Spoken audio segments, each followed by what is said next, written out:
So what are the under 550K opportunities now after being priced out of regional Queensland? Rockhampton, Gladstone, Bundaberg, Mackay, and Townsville. We definitely always no to Mackay and Townsville. Tasmania economy is performing badly compared with Vic.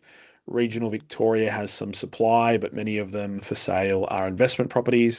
So it goes back to our point I just saw speaking earlier, which have already had significant growth or doubled their asking price they paid for 3 to 4 years ago. So that one's from Hayen. I guess for that one, Hayen, you know, the market across Australia, particularly post-COVID, you're going to struggle to find locations on the map which haven't performed, haven't gone up quite considerably in value post-COVID. So maybe the one exception to that rule is Northern Territory, which still got a little bit of a spike. So in most of the country, you're going to see there's been some decent growth, some pockets more than others. So just because there's been some prior growth doesn't mean that they can't get future growth. And also considering as well is that building costs have gone up more than 50% than where they were 3 to 4 years ago. So if you're looking at a property that's now $400,000, $500,000, and a couple of years ago it was 250, 300,000, that gap still doesn't replace the building replacement cost of that property alone. So that's where sometimes the threat of new supply isn't always a big deal too much. In some cases, it can be a positive because if there's not too much new supply coming into an area and you're able to secure properties at that kind of high threes, mid fours, but all the new stock coming through is in the high fives and the sixes and sevens, there's this big gap. There's this huge gap. So don't just think because a market's moved that it can't still move anymore. There's a fair few factors to play into there. For the Tasmanian economy, like we are big on Tasmania, not so much Hobart right now. It's definitely a watch space for us. Tasmania has always kind of struggled with population growth. It's quite stagnant as a market. If for those who haven't visited Tasmania too much, they're not really pro change down in Tasmania, so that they kind of push back any kind of major project that comes through, which kind of leaves them, I guess, lagging behind in other states. But you shouldn't be underestimating I guess, the effect of the football team and that stadium coming. I know it's coming down to Hobart and we're a few years away, but firstly, it's about when the shovels are in the ground is where you can kind of get your best buys. So those people that were buying in Townsville kind of 2019, 2020, they've seen way better returns than the ones who have invested over the last 1 or 2 years. Again, not that we're pro investing in Townsville due to flood and cyclone issues, but for a place like Tasmania, we're talking about 500, 600,000 population. If you're going to get all of a sudden people coming from the mainland for 7+ months of the year, and when they're going to have a football game there every second week or so, if it's 5 to 10,000, sometimes it'll be sometimes more because they might bring family members over, and a few of them will go to the footy, the rest might go experience the town.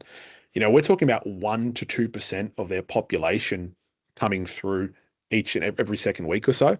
Now, to put that in perspective, if we're talking, so that's for 5 or 10,000. In perspective, for that to happen in Melbourne, you're talking about somewhere between 60 to 120,000 people coming through just for one particular event. So if they were coming for something at the MCG, it's going to actually overfill the quota of the MCG. So I think that's going to be really, really significant for Tasmania. They are also a government that doesn't have some of the debt levels that other states have. They're also going to expose themselves by ramping up tourism and having people come through there quite a lot. Really good food, sightseeing to have down in Tassie, but more importantly, affordability. You're going to have people that are going to go there potentially for the first time in their life and see how, I guess aesthetically, visually for the scene that it has across the area. Really, really great and great value for money. So for me, I'm quite big on Tassie, just like I am in regional Victoria. I guess, you've got to understand there's this perception of value. A lot of those areas are offering pretty decent rental returns and at affordable price points. A lot of investors can't afford to invest in $1 million properties right now because of servicing and cash flow constraints. So for me, I wouldn't be too stressed regarding that, particularly for new projects and tourism, etc., coming through for Tasmania. But thanks for sending that question through, Hayan. We're going to go to a question from Richard B. And again, some of this might have been covered off with Hayan's question as well. So given that Brisbane, Bundaberg, Rockhampton, and Townsville have all excellent growth over the past 4 years, would it be wise to avoid these areas now? And that's from Richard. So I guess for this one, Richard, areas aren't always just going to go through a 2, 3, 4 year growth period. Like some of them can go up to, there's been periods, particularly Sydney and Melbourne, which went, I think I was having a look at this the other day, I think it was 11 or 13 years where Melbourne went on this really, really long run.